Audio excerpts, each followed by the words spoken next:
오늘 주를 따르는 자의 기준이라는 제목으로 여러분과 은혜를 함께 나누고자 합니다. 제가 고등학교 시절에 이렇게 체육 시간이 되면 종종 축구를 했었습니다. 다 같이, 반 다 같이. 근데 1년에 한 번 혹은 매년 하지 못해도 2년에 한 번 정도 꼭 우리 반별 대항으로 토너먼트로 그래서 우승하는 반을 뽑는, 그러니까 고등학교의 월드컵이죠. 네, 그래서 우리 반별 대항하는 그 축구 경기를 했었던 기억이 이렇게 나더라고요. 그래서 나름 우리 학생들에게 꽤 중요한 경기였습니다. 그래서 막 방과 후에 막 합도 맞춰보고 서로 운동도 하고 트레이닝도 하면서 준비를 열심히 했었는데, 그래서 이제 각 붙는 두 학교 이외에 다른 반 학생이 이렇게 심판도 보는 나름 중요한 경기였습니다. 그렇게 이제 막 경기를 하다가 이제 상대 반에서 공격수가 막 이렇게 볼을 차고 몰고 오더니 진짜 수비수를 확 이렇게 다 제끼고 1대1 찬스가 만들어졌어요. 그런데 그때 다른 반 학생 부심 중에 한 명이 휘슬을 삑 울리면서 업사이드라고 반칙을 했다는 거죠. 그러니까 다른 반 친구가 옵사이드 아닌 것 같은데 왜 옵사이드라고 하냐고 몇 번 항의를 했지만 어쨌든 휘슬이 불려줬고 반칙이라 선언을 했기 때문에 그렇게 게임이 소킹이 됐습니다. 근데 사실 저도 좀 의아하더라고요. 굳이 반칙이 아니었던 것 같은데 그렇게 해서 게임은 흘러가고 마칠 때쯤 나오면서 그 부심 친구 하는 이야기를 들었습니다. 야, 뭐가 옵사이드냐? 그러니까 그 친구도 옵사이드 휘슬을 불러놓고 자기가 옵사이드에 대한 정확한 규정도 모르고 있었던 거죠. 오늘 그 기준, 룰에 대해서 한번 여러분과 좀 이야기를 나누고자 할 때 그때 생각이 나더라고요. 룰을 제대로 모르는 심판이 심판 역할을 할 수가 있을까요? 불가능합니다. 기준을 알아야 된다는 거죠. 비단 이런 경우뿐만 아니라 사실 우리가 다른 여느 이렇게 경기를 볼 때도 저희가 룰을 알지 못하고 경기를 관람하면 참 재미가 없지 않습니까? 그 게임에 대한 이해도 온 거죠. 성경에도 그렇습니다. 성경에도 우리 흔히 말할 때 우리 일주일간 어떻게 살았습니까? 라고 물으면 여러분 뭐라고 대답하십니까? 지난 일주일 여러분 어떻게 살아내셨습니까? 다들 잘 못 살았어 그래요. 그래서 항상 매주 이렇게 우리 대표 기도하시는 권사님들도 우리가 참 이렇게 살아가면서 한 주간 이렇게 살았음을 고백합니다. 용서해 주시고 잘 살게 해 주십시오. 그 다음 주에 기도하면 또 지난주에 우리가 이렇게밖에 못 살았습니다. 용서해 주시고 다음 주 잘 살게 해 주십시오. 그러면 무엇이 잘 살아냈다, 혹은 또 무엇이 우리가 참 하나님 보시기에 못 살았다 하는데 기준이 있을 거 아닙니까? 무엇이 그리스도인을 그리스도인답게 잘 살게 했고 또 어떠한 행동들이 그리스도인답지 못하게 우리가 잘 살아내지 못하였다 하는 건가요? 무엇이든 기준이 있기 마련입니다. 여러분 오늘 본문 21절을 보면 오늘 성경에 나오기를 이때로부터 예수 그리스도께서 하면서 말씀이 시작이 됩니다. 이때가 언제입니까? 여러분 너무 잘 아시는 말씀처럼 베드로가 고백하는 거죠.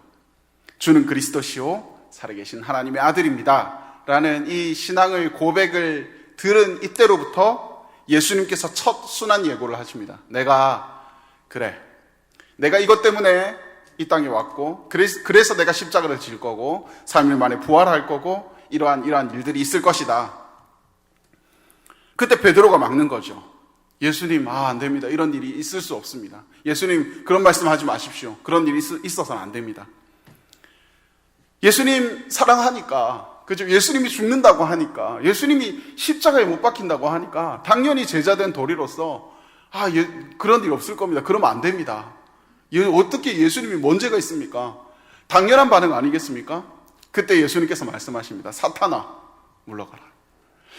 근데 이거 예수님 좀 너무 세신 것 같지 않습니까? 야 베드로야, 그거는 아니고 그거는 아니다. 네가 네 마음은 알겠지만 이렇게 해서 그거는 아니다라고 이야기를 해도 베드로가 섭섭할 터인데 사탄아 하는 거는 이거는 그죠? 너무나도 이게 과격한 표현 아니겠습니까? 그리고 나서 하시는 말씀이 자기를 부인하는 자라야 나를 따를 것이다. 자기 부인에 대해서 말씀을 하십니다. 왜 여기에서 또 자기 부인이 나올까요? 이 부분 이야기가 너무 급작스럽게 이루어집니다. 사람들은 뭐라 하느냐? 사람들이 예수님을 선지자라고도 하고 누구라고도 하고 뭐 엘리야라고도 하고 막 이렇게 합니다. 그럼 너는 누구라고 하느냐? 주는 그리스도시요 살아계신 하나님의 아들입니다. 와, 잘하였다. 이거는 성령님이 너를 일깨워 주셨구나. 엄청나게 칭찬을 합니다. 그리고 예수님 순환 예고를 하시고는 베드로가 예수님 안 됩니다 했더니 사탄아 뒤로 물러가라. 그리고 자기 부인해라. 뭔가 이야기가 기승전결이 매끄럽지가 않아요. 뭔가 급작스럽게 퍽퍽퍽 뭔가 바뀌어가요. 왜 여기서 기준, 자기 부인 이런 이야기들이 또 나오게 됐을까요? 여러분, 성경이 말하는 기준, 제가 아까 앞에서 그 룰에 대해서, 규칙에 대해서 이야기를 드렸었는데 성경이 말하는 기준, 룰은 명확합니다. 이것이 하나님의 기준에 맞느냐? 이것이 하나님의 나라를 세워가는 일이냐? 혹은 하나님 나라를 무너뜨려가는 일이냐 하는 겁니다. 윤리도덕적으로는 베드로가 100번 맞습니다. 어찌 스승님이 내가 따른 목숨같이 따르는 우리 예수님께서 십자가 못 박히신다고 하는데 그러지 말라고 내가 맞겠습니다라고 하는 것이 윤리도덕적으로는 너무나도 정답이지만 하나님 나라를 세워가고 하나님이 예수님께서 오신 그 목적을 완전히 뒤집어 엎어버리는 일에는 이건 사탄의 일이라 하는 것이죠. 기독교의 시작이 자기 부인입니다. 내 자기 부인이 안 되면 십자가를 질 수가 없어요. 또 내 십자가를 지지 못하면 예수님이 가신 그 길을 우리가 따라 나갈 수가 없는 것입니다. 여러분, 깻잎 논쟁이라는 말 혹시 들어보셨습니까? 최근에 굉장히 지금 핫한 이슈인데 깻잎 논쟁이 뭐냐면요, 내 애인이, 그러니까 내 아내나 내 남편이, 내가 사랑하는 사람이 다른 여자의 다른 남자가 깻잎을 먹으려고 두 장을 이렇게 잘 안 잡히는 거예요. 그거를 잡아줘도 되느냐 안 되느냐 하는 겁니다. 제 생각에는 이거 뭐 상관없을 것 같기도 한다고 생각을 했어요. 근데 제 아내는 절대 안 된다는 겁니다. 다른 여자의 깻잎을 잡아주냐는 거죠. 그래서 제가 우리 성도님들께 미리 양해의 말씀 구하자면 저는 다른 분의 깻잎은 잡아주지 않도록 하겠습니다. 여러분, 이게 뭐냐면요, 그냥 깻잎 잡아줄 수 있는 거죠. 근데 너는 내 사람이니까 다른 남자에게, 다른 여자에게 친절을 베풀면 안 돼 하는 겁니다. 더 중요하게 말하면 우리가 이렇게 이렇게 같이 여러 부부들이 함께 여행을 갔습니다. 내 아내가 다른 남자만 쳐다보고 다른 남자만 막 쫓아다니고 하면 너 그러지 마! 라고 할 수 있지 않습니까? 너무나도 당연한 겁니다. 왜냐하면 부부는 서로에게 속해 있으니까요. 그렇죠. 오늘 성경이 말하는 이때로부터가 굉장히 중요한 단어입니다. 여러분, 13절부터 이렇게 시작이 되는데 가이사랴라는 도시에 와 있습니다. 굉장히 번창해 있는 도시이죠. 세상이 중심이 되는 도시입니다. 세상은 예수님을 뭐라고 하느냐 묻습니다. 성인이라고도 하고 선지자 중 하나라고도 하고 엘리야라고도 하고 누구라고도 하고 이렇게 말을 합니다. 그러면 너는 나를 누구라고 하느냐? 그 질문에 베드로가 대답하기를 주는 그리스도시요 살아계신 하나님의 아들입니다 라는, 정말 말 그대로 성령님께서 주신 100%, 100점짜리 대답을 예수님 앞에 하는 거죠. 그렇다면 베드로, 네가 나를 하나님의 아들 그리스도라 고백했다면, 그러면 내가 하나님의 아들 예수님이 이 땅에 오신 이유를 그러면 너는 알아도 되겠구나 라고 예수님께서 말씀하십니다. 그래서 내가 십자가를 지러 왔고, 그래서 내가 부활하여 이 죄 가운데서 인류를 구원하겠다라는 선포를, 하나님의 그 오신 목적에 대해서 오늘 순환 예고가 이어지는 것이죠. 나는 이것을 위해 왔다라고 하는데 베드로가 말리는 겁니다. 그러니 예수님께서 화를 내시는 거죠. 세상 사람들이 뭐라고 하든 상관없다. 세상 사람들이 나를 선지자라고 해도, 엘리야라고 해도, 혹은 지나가는 그냥 나름 좀 똑똑한 사람이라고 해도 다른 사람들이 나를 뭐라 하는지는 상관이 없어. 근데 베드로, 너는 나를 하나님의 아들이라고 했지 않느냐? 나를 그리스도라고 하지 않았느냐? 그렇다면 너는 내 앞길을 막으면 안 되지. 베드로, 너는 내가 십자가를 지겠다고 하였을 때 네, 저도 십자가를, 나를 부인하고 그 길을 따라가겠습니다라고 이야기를 했었어야지 라고 하는 겁니다. 다른 남자가 다른 여자 깻잎 잡아주든 말든 상관없다는 겁니다. 근데 너는 그러면 안 되지 하는 오늘 이 말씀이 베드로에게 예수님께서 하신 말씀입니다. 너는 그러면 안 된다는 겁니다.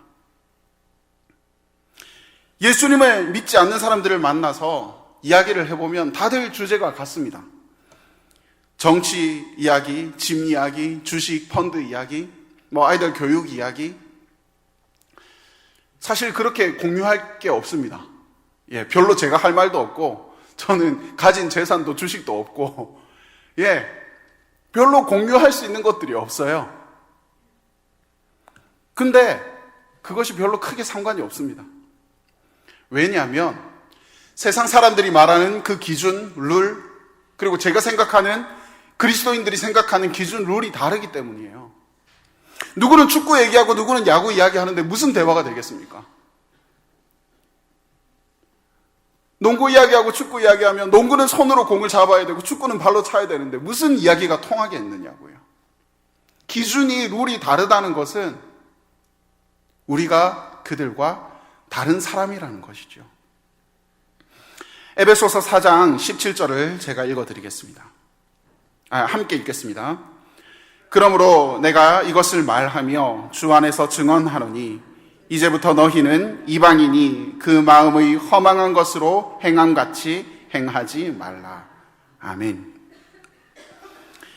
이제부터, 오늘 본문 이때로부터처럼 너희가 이제부터 너희는 이방인이 그 마음이 허망한 것으로 행함같이 행하지 말라 하는 것입니다. 전후가 달라야 한다는 것입니다. 옛사람으로부터 이제 떠나야 된다는 것입니다. 너희는 새 사람이라는 겁니다. 예수 그리스도를 믿는 사람이라는 것이죠. 베드로의 고백처럼 주는 그리스도시요 살아계신 하나님의 아들이다 고백하는 너희는 신앙인이다 하는 겁니다. 그렇다면 이때로부터 우리는 이방인의 그 마음 허망한 것들로부터 떠나야 한다. 행하지 말라라고 오늘 에베소서 기자는 이야기하고 있습니다. 여러분 어떻게 배웠습니까?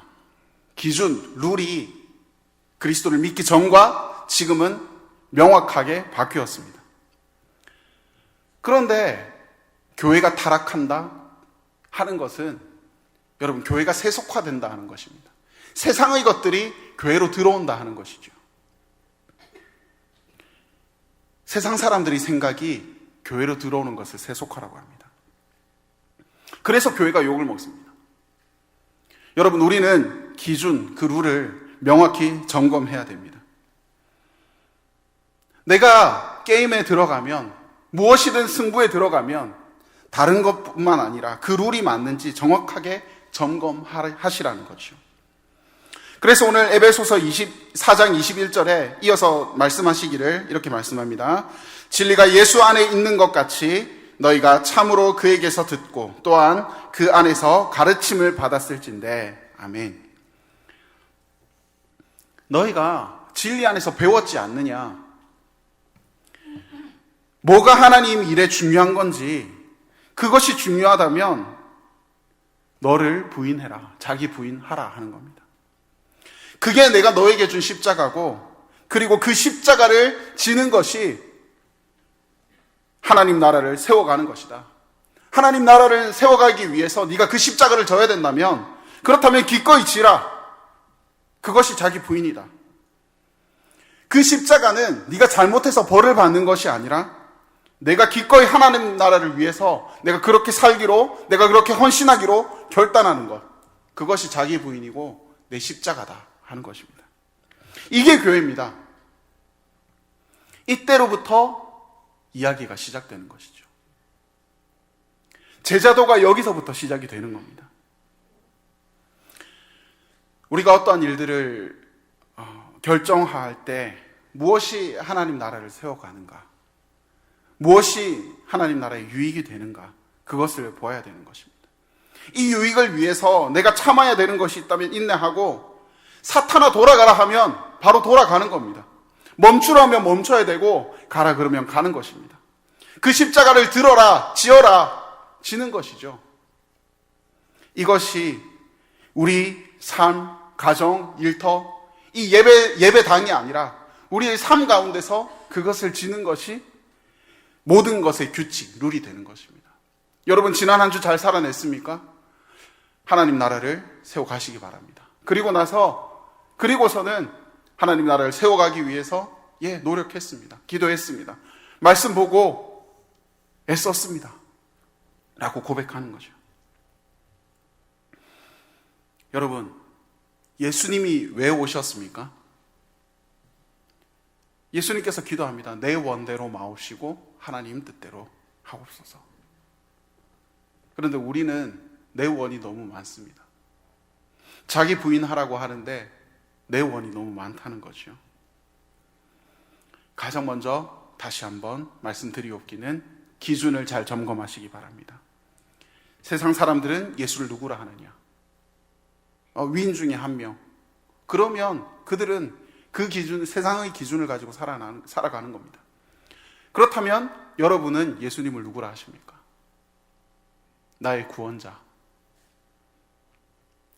나에게 예수님이 그러한 분이시라면, 그렇다면 남은 것은 우리에게 주어진 자기 부인, 내 십자가 지고 하나님의 나라를 세워가는 것, 그것이 우리 삶의, 우리 신앙의 중심이 되어야 한다는 것입니다. 여러분, 지난 2022년 동계올림픽이 참 말도 많고 탈도 많았습니다. 그렇죠? 보니까 아직까지도 그때의 그 편파 판정에 대해서 시시비비가 아직도 해결되지 않았더라고요. 반칙이 난무했고, 편파 판정이 있었고, 또 약물 복용이 있었고, 여러 가지 이슈들이 많이 있었습니다. 세상 룰이 들어오는 건 정확하게 말합니다. 반칙이라는 거죠. 내가 주님의 이름으로 귀신을 쫓았고, 내가 주님의 이름으로 이렇게 했고, 그런데 그 속에서 자기 부인 없이, 내 십자가 없이 하나님이 주신 그 은혜, 성령의 과실만을 따먹으려고 한다? 반칙이라는 겁니다. 룰을 어겼다는 겁니다. 내가 너를 모른다 하는 것이죠. 여러분, 신앙생활에 반칙이 없으시기 바랍니다. 하나님 앞에서 반칙 없으시기 바랍니다. 세상 사람들이 다 그렇게 살지 않느냐? 세상이 다 반칙한다고? 그러면 나도 반칙해야 되는 것이 아니라 나머지는 하나님께 맡기는 거죠. 그 심판은 하나님께서 해주시겠죠. 그 마지막 최후의 심판 때 너는 반칙했으니까 반칙패다, 하나님이 결정을 내려주시겠죠. 우리 신앙생활은 그저 한낱 축구 게임보다 못한 신앙생활이 아니라 정확한 룰을 가지고 하나님이 주신 그 기준을 가지고 그 기준을 따라가며 준수하며 살아가는 저희 되시기를 간절히 바랍니다. 그래서 내가 주는 그리스도시요 살아계신 하나님의 아들입니다 하는 이 고백 속에서 하나님 나라가 세워져 가고, 하나님의 그 유익이 있고, 그리고 하나님이 주신 그 기준 룰을 지켜나가는, 그래서 세상이 반칙을 해도 나는 그 기준을 지켜나가겠습니다 선포하는, 반칙이 심할지라도 나머지는 하나님께 맡기고, 하나님이 살아계심을 믿고 맡기고 그 룰을 따르면서 살아가야지 하는 것. 여러분, 너는 나를 무엇라고 하느냐? 여러분, 우리 내 신앙의 고백을 가지시기 원합니다. 그리고 하나님 그러지 마십시오 하는 그 베드로의 그 사탄의 고백처럼 넘어지지 마시고, 인류 도덕이 말하는 그 기준이 아니라 하나님이 말하는 하나님 나라를 세워가는 그 기준을 준수하고 하나님 뜻대로 살아가시기 바랍니다. 내 생각대로 게임하는 것이 아니라 그것들을 부인하고 하나님이 우리에게 준 십자가를 지고 바른 신앙생활을 할 때, 그래야 하나님이 인정하는 그리스도인이 될 것입니다. 반직하지 마시고 그 하나님 주신 그 룰에 따라서 신앙생활하는 참된 그리스도인, 그리고 우리 삶 가운데서 승리하는 그리스도인 되시기를 간절히 바랍니다. 특별히 바라옵기는 우리 이번에 우리 직분자들, 또한 우리 피택 대신 우리 피택 집사님들, 피택 권사님들, 주님이 주신 그 룰 안에서 잘 승리하면서 이것이 내게 주시는 벌이 아니라 하나님이 자기 부인하라고 주신 내 십자가임을 깨달으시고, 그리고 그 십자가를 기꺼이 지시고 주님이 주신 그 기준 안에서 하나님 나라를 세워가시기를 간절히 부탁드리고 축원드리겠습니다.